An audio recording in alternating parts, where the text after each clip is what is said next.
tayo makisalo sa lamesa ng Diyos. Grasya niya'y handa na, magalak at magsaya. Ito na ang araw, gawa ng Panginoon. Mawit ng masaya, purihin ang Diyos. Magtipon tayo, makisalo sa lamesa ng Diyos. Grasya niya'y handa na, magalak at magsaya. Lamesa ng Diyos, magalak at masaya. Sa ngalan ng Ama, ng Anak at ng Espiritu Santo. Amen. Sumainyo ang Panginoon. At sumainyo rin. Mga kapatid, ikaw ba ay nape-pressure? Ikaw ba ay nabibigatan?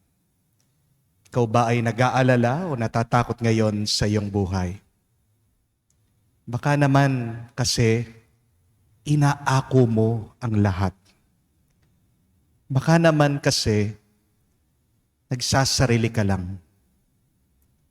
Baka naman nakalimutan mo na meron tayong isang makapangyarihang Diyos na kayang tumulong sa atin.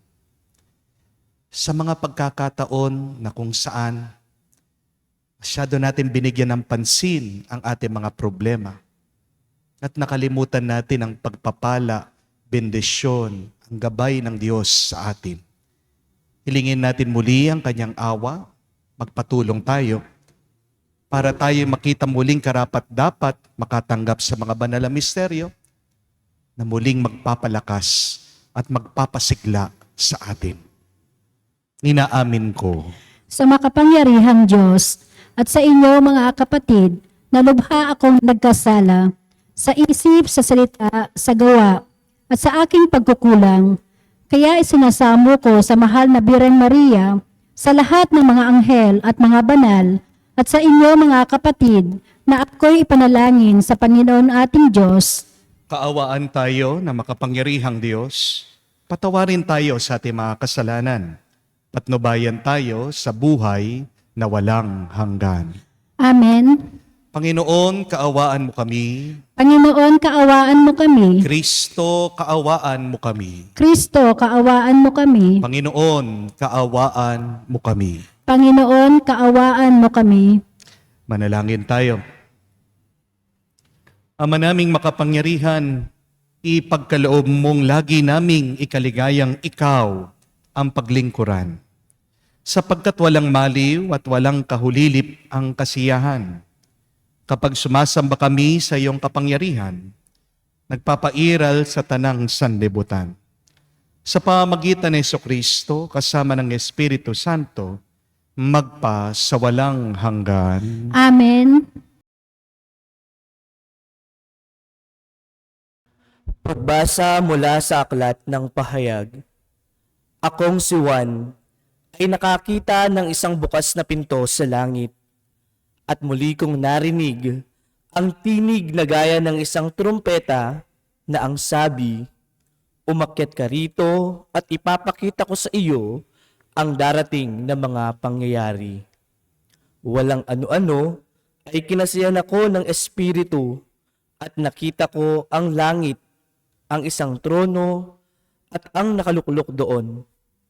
Ang mukha niya'y nagniningning na gaya ng mahalagang batong haspe at koronila. May isang bagharing kakulay ng esmeralda sa palibot ng trono. Nakapaligid dito ang 24 pang trono. Nakaluklok ang 24 na matanda. Puti ang kanilang kasuotan at may koronang ginto ang bawat isa. Mula sa trono'y gumuguhit ang kidlat, kasabay ng malakas na ugsong at nakakatuliglig na kulog. May 7 naniningas na sulo sa harap ng trono. Ito ang 7 espiritu ng Diyos.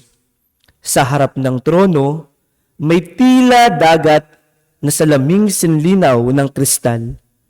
Nakapaligid sa bawat trono, ang bawat panig nito, ang 4 na nilalang na buhay na punong-puno ng mga mata sa harap at likod. Katulad naman ng baka ang pangalawa, may mukhang katulad ng tao ang pangatlo, at katulad ng agilang lumilipad ang pang-4. 6 na pakpak ang 4 na nilalang na buhay, at tadtad ng mga mata ang bawat isa sa loob at labas. Walang tigil ang pag-awit nila araw-gabi. Banal, banal, banal ang Panginoong Diyos na makapangyarihan sa lahat, ang Diyos sa nakaraan, sa kasalukuyan, at siyang darating. At habang umaawit sila ng papuri, parangal, at pasasalamat sa nakaluklok sa trono, ang nabubuhay magpakailanman, ang 24 na matanda na may nagpapatira pa sa harap ng trono at sinasamba ang nakaluklok doon, ang nabubuhay magpakailanman. Iniaalay nila ang kanilang korona sa harap ng trono at sinabing, Aming Panginoon at Diyos, karapat-dapat kang tumanggap ng papuri, paggalang at kapangyarihan, pagkat ikaw ang lumalang sa lahat ng bagay. At ayon sa iyong kagustuhan, sila'y nilalang mo at pinanatili. Ang salita ng Diyos. Salamat sa Diyos. Banal ka, Poong may kapal, Diyos na makapangyarihan. Banal ka, Poong may kapal, Diyos na makapangyarihan. Sa banal na templo, ang Diyos ay awitin. Purihin sa langit ang lakas na taglay. Siya ay purihin sa kanyang ginawa. Siya ay purihin sapagkat dakila. Banal ka, Poong may kapal, Diyos na makapangyarihan. Purihin sa tugtog ng mga trumpeta. Awitin sa saliw ng alpa at lira. Sa tugtog ng tambol, magsayaw, purihin, mga alpa't plauta, lahat ay tugtugin. Banal ka, Poong may kapal, Diyos na makapangyarihan. Ang Diyos ay purihin sa tugtog ng pompyang. Sa lakas ng tugtog, siya'y papurihan. Purihin ang Poong may nilalang. Banal ka, Poong may kapal, Diyos na makapangyarihan.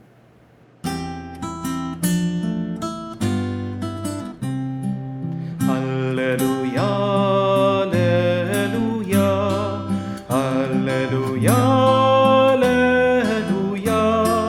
alleluia, alleluia, alleluia, alleluia, alleluia, alleluia, alleluia, alleluia.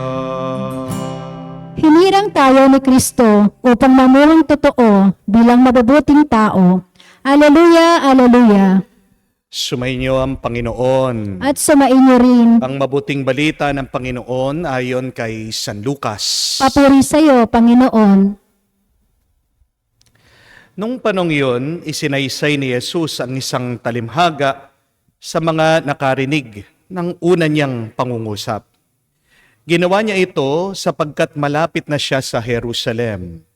At ang akala ng mga tao ay itatatag na ang kaharian ng Diyos.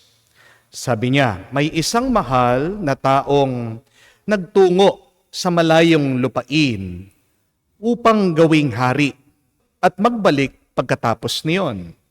Bago siya umalis, tinawag niya ang 10 sa kanyang mga alipin. Binigyan niya ang mga ito ng tig-1 salaping ginto at sinabi sa kanila, ipangalakal ninyo yan hanggang pagbalik ko. Puot na puot naman sa kanya ang kanyang mga kababayan. Kaya't pagkaalis niya, nagsugo sila ng mga kinatawan upang sabihin sa kinauukulan, ayaw namin maging hari ang taong ito. Ngunit ginawa rin hari ang taong iyon. Umuwi siya pagkatapos at pinatawag ang mga aliping binigyan niya ng salaping ginto upang malaman kung gaano ang tinubo ng bawat isa. Lumapit sa kanya ang una at ang sabi, Panginoon, ang salapi ninyong ginto ay nagtubo ng 10. Magaling, sagot niya. Mabuting alipin, yamang naging matapat ka sa kakaunting bagay, pamamahalain kita sa 10 bayan. Lumapit ang ikalawa at sinabi, Panginoon, ang iyong salaping ginto ay nagtubo ng 5. At sinabi niya sa kanya, mamahala ka ng 5 bayan. Lumapit ang isa pang alipin at nagsabi, Panginoon, heto po ang inyong salaping ginto. Binalot ko po sa isang panyo at tinago. Natatakot po kasi ako sa inyo sapagkat napakahigpit ninyo. Kinukuha ninyo ang hindi sa inyo at inaani ang hindi nyo inihasik. Sinagot siya ng kanyang Panginoon, masamang alipin. Sa salita mong yan, kita hahatulan. Alam mo palang ako'y mahigpit. Sinabi mo, kinukuha ko ang hindi sa akin at inaani ko ang hindi ko inihahasik. Bakit hindi mo inilagay sa bangko ang aking salapi? Pagbalik ko, sana may tinubo ang puhunan ito. At sinabi niya sa mga naroroon, kunin ninyo sa kanya ang salaping ginto at ibigay sa may 10. Panginoon, siya po ay mayroong 10 salaping ginto. Wika nila. Sinasabi ko sa inyo, ang bawat mayroon ay bibigyan pa. Ngunit ang wala, kahit na ang kakaunti na nasa kanya, ay kukunin pa. Tungkol naman sa mga kaaway kong ayaw na ako'y maghari sa kanila, dalhin nyo dito at patayin sa harapan ko. Pagkasabi nito, nagpauna na si Jesus patungong Jerusalem. Mga kapatid, ang mabuting balita ng ating Panginoon. Pinupuri ka namin, Panginoong Yesukristo. Magandang araw po muli sa inyong lahat. Imagine niyo po ito. Ano po kayang mangyayari kung isang araw, pagkagising nating lahat, tayo dito sa Pilipinas, ay binigyan tayo ng tig-1 milyon ng Diyos. Lahat po ng Pilipino, wala pong exemption. Matanda, bata, babae, lalaki, mayaman, mahirap, nag-aral, hindi nag-aral. Lahat po, pagkagising natin dito sa Pilipinas, meron tayong tig-1 milyon. Ano po kaya sa tingin nyo ang mangyayari pagkatapos ng 1 taon? Sigurado po, marami sa atin ang magiging masaya. Amen? Sigurado po, gaganda ang ating buhay. Amen? At sigurado po, mababawasan ang krimen. Pero, nakakasiguro po ako na pagkatapos ng 1 taon, itong mangyayari. Yung mga dating mayaman, yayaman pa sila. At yung mga dating mahirap, babalik sila sa hirap. Bakit? Kasi po, ang tunay na mayaman, dahil alam na niya kung paano yumaman, gagamitin niya yung pera na natanggap niya para paramihin ito, para palaguhin ito. Habang yung mga dating mahirap, dahil wala silang kaalam-alam, wala silang diskarte, gagastusin lang nila, itatago lang nila hanggang maubos ito. Amen? My dear friends, remember this. Wealth is not about what you have, but wealth really is about who you are. Yun po ang ibig sabihin nitong turo ng ating Panginoon, pinapaalala sa ating lahat. Sabi niya, those who have, more will be given to them. Yung meron na, madadagdagan pa. Habang yung wala, yung kakaunti na meron sa kanila, mawawala pa. Ano yung have? Ano yung meron na binabanggit, tinutukoy ng ating Panginoong Hesukristo? Ang ibig lang niyang sabihin dito ay yung pag-uugali, yung pananaw, yung karakter ng tao. When you have the right attitude, when you have the right mindset, and when you have the right faith, then you will have more. Amen? Bakit po ba yung isang pinagkatiwalaan na alipin ng ating Panginoon, binigyan naman po tigi-isang gintong salapi, 10 sa kanila. Pero tanging yung isa lang, hindi daw siya nagnegosyo. Hindi niya pinarami yung pinagkatiwala na gintong salapi sa kanya. Napakaklaro naman po, balikan niyo, basahin niyo. Binigyan na sila ng utos, binigyan sila ng instruction na kailangan nilang ipagnegosyo, makipagkalakaran sila para dumami, para lumago, para tumubo yung pinagkatiwala ng hari sa kanila. Pero bakit tinago daw niya? Bakit wala siyang ginawa? Umamin siya. Sumagot siya. Buti na lang, honest siya. At ano ang sabi niya? Kasi daw natatakot siya. Look at that.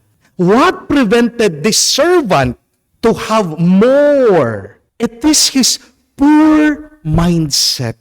It is his poor attitude. It is because of his lack of faith. And when you do not have faith in your life, what will happen? Fear sets in. What is fear? Ano po ang takot? Fear is faith in the negative. But the opposite of that, faith is a belief in the positive future.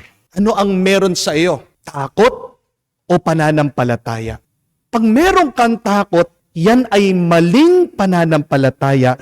Naniniwala ka na ang paparating sa iyo ay masama. Amen? But true faith is hope in God's promises that God will protect you, will help you grow your life. Faith is a belief that God loves you, that everything that comes in your life is for your own good. Kaya kung tunay ka nananalig sa Diyos, umasa ka na may gagawing mabuti ang Diyos para sa iyo. Mga kapatid, hindi ka mahirap dahil wala kang pera. Naghihirap ka kasi mali ang iyong pag-iisip, mali ang iyong pag-uunawa, at hindi tama ang iyong pananampalataya. True wealth is created not outside in, but true wealth is created inside, going outside. Kaya nga po, maraming mga mayayaman, hindi po sila nag-aalala Kahit na maghirap sila, mabankrupt sila, mawalan sila ng pera, malugi sila, hindi madidepress sa mga yan. Bakit? Kasi alam nila ang tunay na kayamanan, wala naman po yan sa laman ng bulsa o laman ng bangko nila. Ang tunay na kayamanan, nasa isip nila. Ang tunay na kayamanan, nasa loob na nila. Alam ng mga mayayaman, kahit na mawala ang lahat ng hawak nila, kaya pa rin nila yang kitain. Kaya pa rin nilang yang pagpaguran at babalik yan kung magsusumikap lang sila muli. Amen?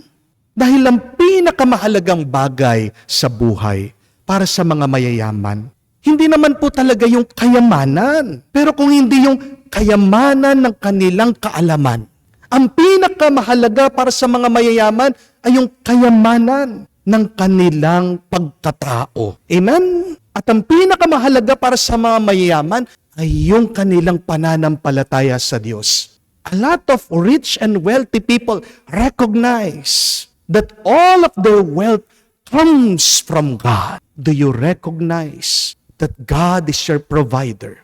Do you recognize that God is the one who is truly rich and God is only helping you in your life? Baka naman, yan ang isang dahilan. Bakit ang dami po sa inyo? Depressed na depressed. Takot na takot, nag-aalala. Araw-araw. Kasi walang laman ang kanilang kalooban. Mga kapatid, kung gusto niyo pong yumaman, unahin niyo po ito. Punuin niyo ang inyong isip, punuin niyo ang inyong puso. Hulin niyo na po yung bulsa. Darating at darating din yan. Diyan lang kayo yayaman. Diyan lang kayo magiging masaya. Amen? Understand that wealth is not what you have on you, but wealth is what you have in you. Napakaganda po nung nabasa kong quotation. Sabi niya, that the wealthiest person are the ones who have the least pressure in their chest. Wow. Pakaisipin niyo po yun. Ang ganda. That the wealthiest person is the one who have the least pressure in their chest. Yun ang pinakamayaman. Sila yung mga kakaunti, nakaba at takot sa kanilang loob. O nga naman po, sino talaga ang tunay na mayaman? Aanuhin mo ang yaman. Kung bawat gabi, hindi ka makapagpahinga, hindi ka makatulog, mayaman ka ba talaga? Talaga bang mayaman ka kung wala kang gana sa pagkain? Talaga bang mayaman ka kung hindi ka masaya? Talaga bang mayaman ka kung palagi kang nalulungkot, na-stress sa buhay mo? The wealthiest are the ones who have the least pressure in their chest. Kaya nga, kung kontento ka, kung nagpapasalamat ka araw-araw, wow, you are wealthy, you are blessed. Gusto niyo po ba na mawala yung pressure, yung bigat, yung stress sa loob niyo? Simple lang po, gawin yung hari si Kristo. Yan yung pagkakamali din ng mga ibang mamamayan dito sa kwento. Nire-reject nila ang hari si Kristo sa kanilang buhay. Mas maraming paghihirap ang darating sa buhay pag tayo ay nakalayo sa Diyos. Amen? Magpasakop ka sa Diyos. Kung gusto mong dumaloy, dumating, lahat ng biyaya, kapayapaan at saya sa iyong buhay, mawawala ang pag-aalala mo. Bakit? Kasi tandaan mo, ang Panginoong Hesukristo bilang Kristong Hari, siyang may-ari ng lahat. Di po ba? Kaya nga kung pinaglilingkuran mo itong Kristong Hari na may hari ng sansinukob, Christ being the owner of the universe, Christ being the King of heaven. Wow! Pagdating ng panahon, sa'yo din yan. Papapasukin ka niya sa kanyang kaharian. Maraming mga tao nag-aalala sa buhay. Bakit? Kasi paniwala nila mag-isa lang sila. Pero pag meron kang pananampalataya sa Diyos, alam mo, dama mo, nararanasan mo, hindi ka mag-isa. Kasama mo si Kristo. Nagtatrabaho, gumagalaw, umiiral ang Diyos sa pamamagitan mo. Kung alam mo na nasa loob mo si Jesus, magiging payapa ka, magiging masaya ka, magiging mayaman ka, pupunuin ka niya. Amen?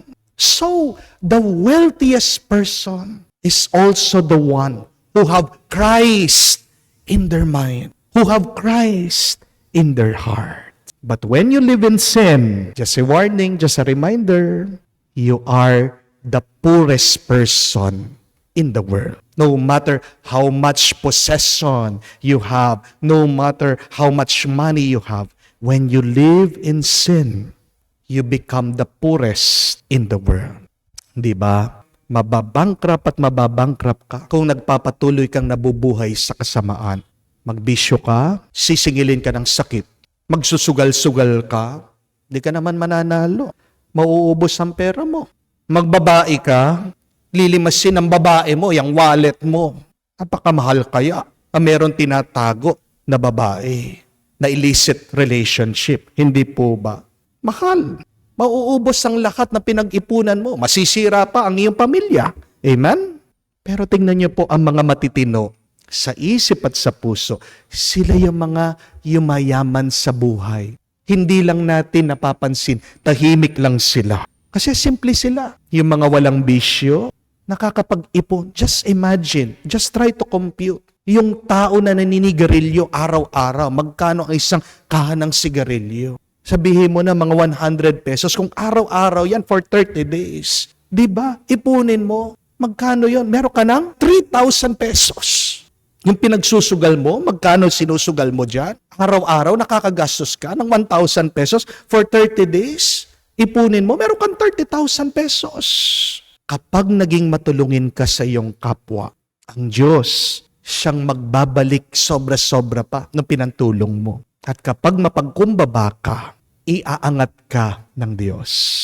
Tandaan niyo po mga kapatid, si Jesus ang Kristong Hari, siyang may-ari ng lahat. Ano pang bagay ang hindi niya ipagkakaloob sa iyo? Kaya pag pinapasok mo si Kristo sa buhay mo, ipagkakaloob niya ang buong mundo sa iyo. What did Jesus preach to us? He has conquered the world. Sinakop na niyang mundo. Kaya kaya niyang ibigay ito sa iyo. Isang dahilan po yan ng paghihirap natin. Kasi lumalayo tayo, iniiwan natin ang Diyos. Wala ang Diyos sa ating buhay. Mga kapatid, dasal po tayo sa misang ito. Huwag tayong maniwala sa ating mga takot.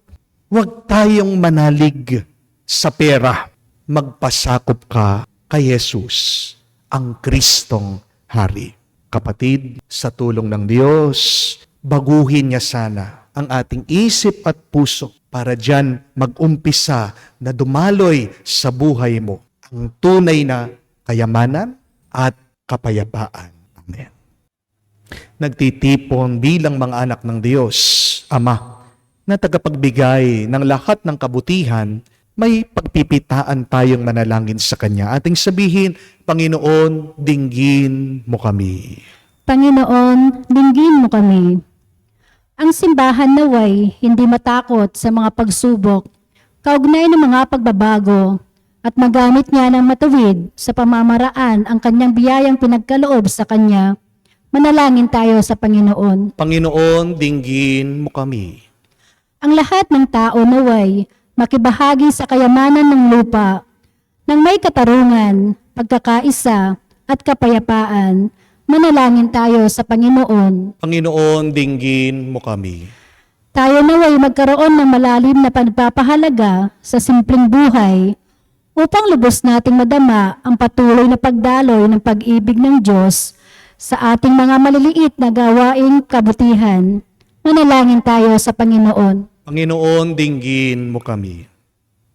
Sa katahimikan po ng ating puso, banggitin din natin sa Diyos ang ating mga personal na pangangailangan.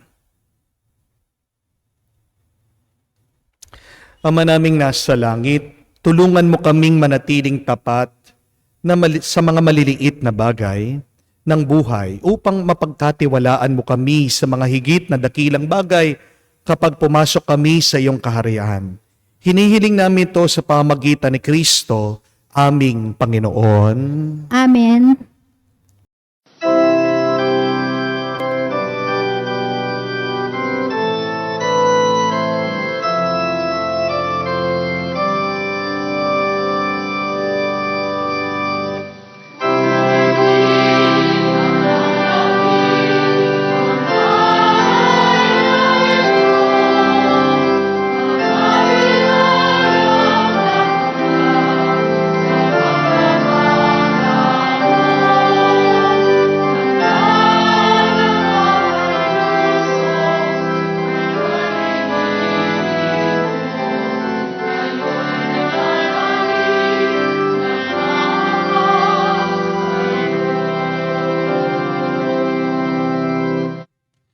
Manalangin kayo ngayon mga kapatid para ng ating mga paghahain ay kalugdan ng Diyos, amang makapangyarihan.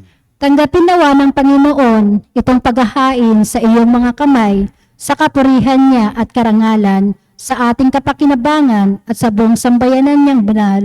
Ama naming lumikha, ipagkaloob mong iyong masintahing pagtingin sa aming mga alay upang ang kagandang loob mo ay aming makamtan. At ang bunga ng walang hanggang pag-iral ay aming mapakinabangan. Sa pamamagitan ni Jesucristo kasama ng Espiritu Santo, magpa sa walang hanggan. Amen. Sumayin niyo ang Panginoon. At sumain niyo rin. Itaas sa Diyos sa inyong mga puso at diwa. Itinaas na namin sa Panginoon. Pasalamatan natin ang Panginoong ating Diyos.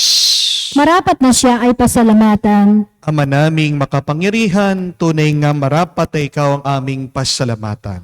Kinalugod mong likhain ang sanlibutan na iyong pinagbabago at idinarangal sa pamagitan ng iyong anak na kinalulugdan. Kaya't utang na loob ng iyong mga tinatangi at ng mga banal na kapiling mo lagi ang iyong pagiliw at pagkakandili. Kaya kaisa na mga anghel nagsisiawit ng papuri sa iyo nang walang humpay sa kalangitan. Kami nagbubuni sa iyong kadakilaan.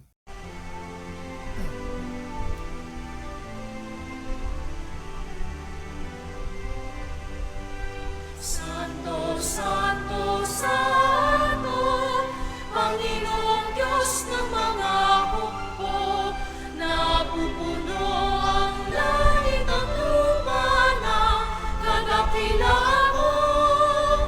Hosana, Hosana, sa kaitaasan, pinagpala ang naparirito sa ngalan ng Panginoon.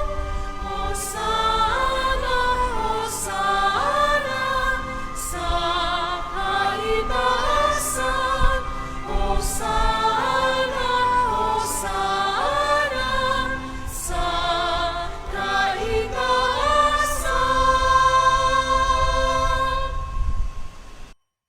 Ama naming banal, ikaw ang bukal ng tanang kabanalan. Kaya't sa pamagitan ng iyong Espiritu, gawin mong banal ang mga kaloob na ito upang para sa amin maging katawan at dugo ng aming Panginoong Heso Kristo.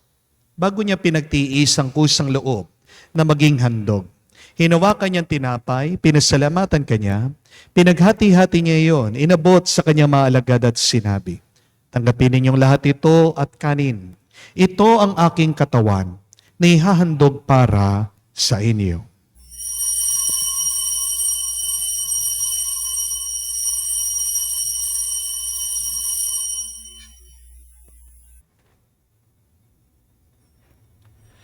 Gayon din naman nung matapos ang hapunan, hinawakan niya ang kalis. Muli kanyang pinasalamatan. Inabot niya ang kalis sa kanyang malagad at sinabi, "Tanggapin ninyong lahat ito at inumin. Itong kalis ng aking dugo, ng bago at walang hanggan tipan. Ang aking dugo na ibubuhos para sa inyo at para sa lahat, sa pagpapatawad ng mga kasalanan. Gawin ninyo ito sa pag-aalaala sa akin."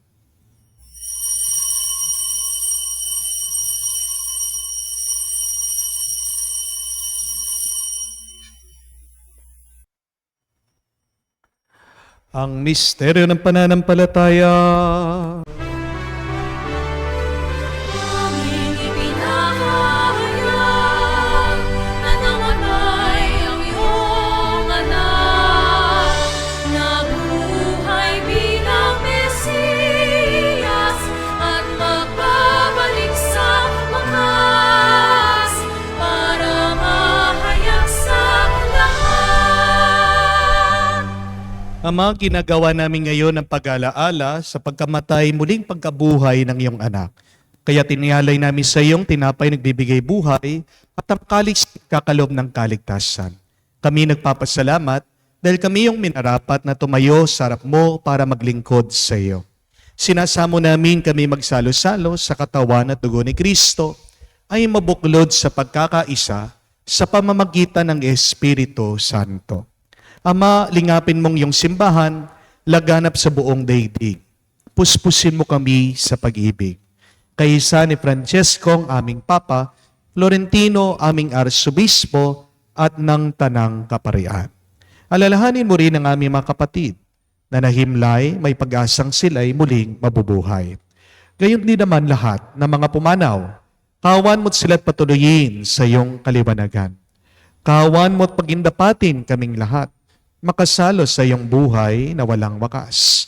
Kaisa na mahal na Birhen Maria, ina ng Diyos, kaisa ni San Jose, ang kanyang maligayang esposo, kaisa ng mga apostol, lahat ng mga banal, na namuhay dito sa daigdig na kalugod-lugod sa iyo. May pagdiwang nawa namin ang pagpupuri sa ikararangal mo sa pamamagitan ng iyong anak, aming Panginoong Hesu Kristo. Sa pamamagitan ni Kristo, kasama niya at sa Kanya, ang lahat ng parangal at papuri ay sa iyo, Diyos Ama, makapangyarihan, kasama na Espiritu Santo, magpasawalang hanggan. Amen, amen, amen. Sa nakakagaling na utos sa turo ni Jesus sa Panginoon natin at Diyos, ipahayag natin ang lakas loob.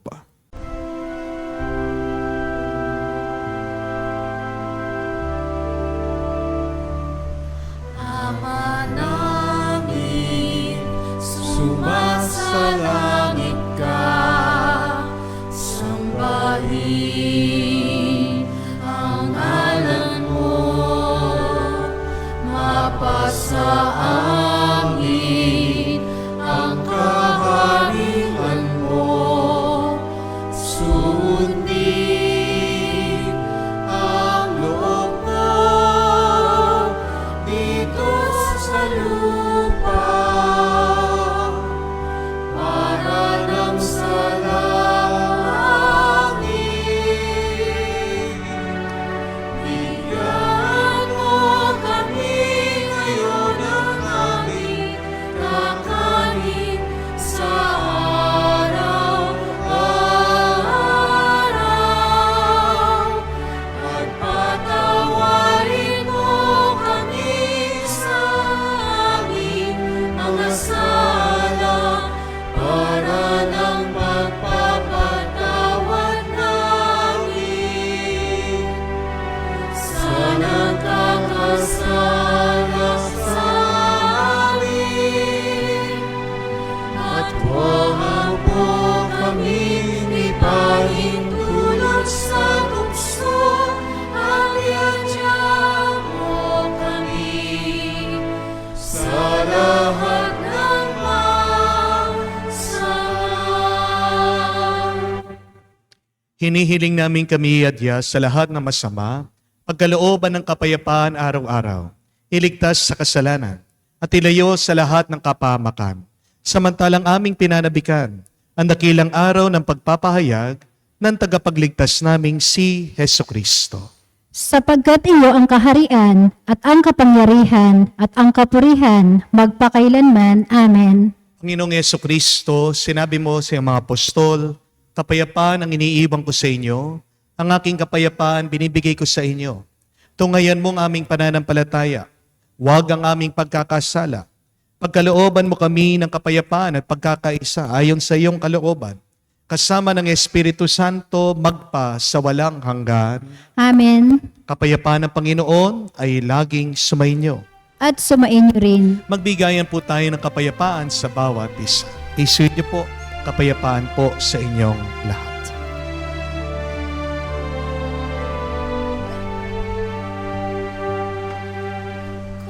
Kordero ng Diyos na nag-aalis ng mga kasalanan ng sanlibutan, maawa ka sa amin, maawa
Mga kapatid, naririto ang ating Panginoong Jesucristo, ang Kordero ng Diyos. Siyang nag-aalis makasalanan ng sanlibutan.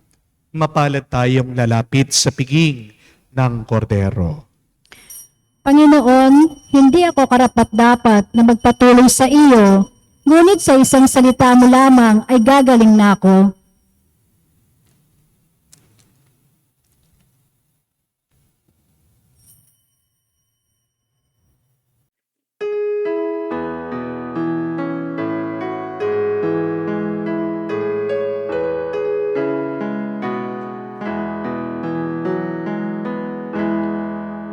Tinanggap ko ang buhay na Diyos, puso ko ay nakalahak. Tinanggap ko ang buhay na Diyos, puso ko ay natuwa. Tinapay siya ng buhay, inati at binigay, para mangbigay buhay, huwag mangamba kailanman. Tinanggap ko buhay na Diyos, puso ko ay nagalak. Tinanggap ko buhay na Diyos, puso ko ay natuwa. Manalangin tayo. Ama naming mapagmahal, sa pinagsaluhan naming banal na pakikinabang, ang amin naway pag-ibig ay lalong madagdagan, na ginawa namin sa pag-alaala sa anak mong mahal, na nagutos si pagdiwang ang huling hapunan. Sa pamagitan ni Jesucristo kasama ng Espiritu Santo, magpa sa walang hanggan. Amen. Ano ang tunay na kayamanan? Hindi lang yung merong kang pera sa iyong bulsa, hindi lang yung ikaw ay maraming ari-arian. But first, true wealth is having the right mindset, the right character, the right faith. Pero pangalawa, ang tunay na kayamanan ay yung wala kang inaalala, wala kang takot, wala kang pangamba. Remember that very beautiful quotation that the wealthiest person is the one who have the least pressure in their chest. But third, the wealthiest person is the one that has great faith in Christ the King. Pag ang iyong pinaglilingkuran, ang iyong kinakapitan, ang iyong sinusundan, si Kristo, Hari, siyang may-ari ng lahat, ano bang bagay ang hindi niya ipagkakaloob sa iyo? Kaya sino ang pinakamayaman? Ay yung taong nagpapasakop sa ating Panginoong Jesucristo at nananalig siya ng ating Panginoong Jesus ay ang hari ng lahat. So my dear friends, today, spend some time. Allow Jesus to enter your mind, to enter your heart. Proclaim today, Jesus is King. Jesus is my Lord. God is my Savior. Sumayin niyo ang Panginoon. At sumayin niyo rin. At kayo ay basbasan ng Diyos, makapangyarihan sa lahat. Sa ngalan ng Ama, ng Anak, ng Espiritu Santo. Amen. Ang ating misa ay natapos na. Pumayo kayo sa kapayapaan ni Kristo. Salamat sa Diyos.